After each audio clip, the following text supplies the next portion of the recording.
మొన్నటి వరకు మొంతా తుఫాను ఊపుడూపింది. ఆంధ్ర రాష్ట్రాన్ని ఆగం పట్టించింది. మస్తు మంది ఇల్లు ఆకిలి ఇడిచిపెట్టిండ్రు. గొడ్డు గోదాము గాలి కొదిలేసిండ్రు.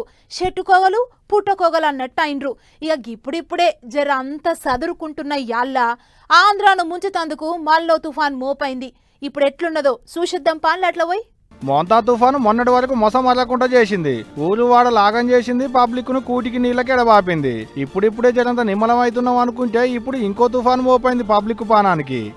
ఇంకో కొత్త తుఫాన్ తయారైతుంది పబ్లిక్ ను మల్లోపాలి వడదల ముంచేతందుకు. శనియార్ అని పేరు పెట్టిరు మొగులు అధికారులు. పశ్చిమ వాయువ్య దిక్కుకెంచి కదులుకుంటూ వస్తుందట.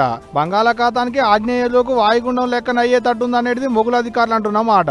సోమవారం కల్లా వచ్చేటట్టే ఉందట. నుళ్ళు అటంక చిన్నగా పశ్చిమ వాయువ్య దిక్కుకెంచి కదులుకుంటూ 48 గంటలనే తుఫాన్ లెక్కన మారేటట్టుంది అనుకొస్తున్నారు. అంటే ఈ నెల 26వ తారీఖు నుంచి డిసెంబర్ 2వ తారీఖు దాకా ఆంధ్రాల వానలు గట్టినే పడేటట్టుంది అనేది మొగులు అధికారులు అంటున్నమాట.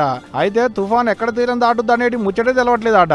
అంటే అల్పపీడనం వాయుగుండం లెక్కన మారినాక తుఫాన్ ఎడికేంచి వస్తుందో తెలవట్లేదు అన్నట్టు. మొన్నటిదాకా మోంతా తుఫాన్ చేసిన ఆగం చాలదన్నట్టు ఇప్పుడు ఇదోటి మళ్ళా ఓ వారం దాకా ఆంధ్ర తెలంగాణ రాష్ట్రాలు ఆగం చందనం తుఫాన్ చేయంగా ఇండ్లు మునిగినాయి, పంటలు ఆగమైనాయి. ఇంట్లో సామాన్లు సట్ల సగలం ఆగం చేసింది. కడుపు నిండా తిండి లేదు, కంటి నిండా నిద్ర లేదు. ఇల్లాకిలు ఇడిచిపెట్టిలు, గొడ్డు గోదని గాలికి వదిలిపెట్టిలు. ముసులు తగ్గినానికి వచ్చి చూసుకుంటే ఇండ్లన్నీ బుడద అండ్లకేంచి ఇప్పుడిప్పుడే చిన్నగా తేలుకుంటురు, అన్ని తేడాగా చేసుకుంటారు. అంటే ఇప్పుడు మల్లో తుఫాన్ మోపోయింది అన్నట్టు పబ్లిక్ పానాలకు. మరి చూడాలకి తుఫాన్తో ఎంత ఆగం ఉందో అనేది గానీ పబ్లిక్ ఇంత మునిపైన ఆగం చూసిరు కదా, జర పైలం ఈ పాటి కన్నా.